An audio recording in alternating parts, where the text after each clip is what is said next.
Welcome to our channel. If Chase Mobile app won't work or you can't log in, these troubleshooting steps will resolve the error quickly. Step 1. Verify your login credentials are correct. Check username and password carefully, including capitalization. Step 2. Check Chase server status. Visit their website or call customer service to confirm systems are operational. Step 3. Update the Chase app.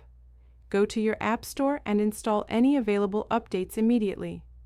Step 4. Clear Chase app cache and data.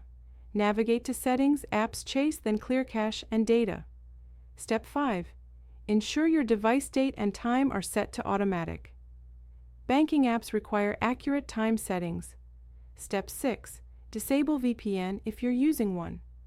Banking apps often block VPN connections for security. Step 7. Check your account isn't locked. Too many failed login attempts can trigger security locks. Step 8. Uninstall and reinstall the Chase app. Delete completely, restart device, then download fresh. Step 9. Try logging in through Chase website to determine if the issue is app-specific or account-related. Don't forget to like this video and subscribe to our channel.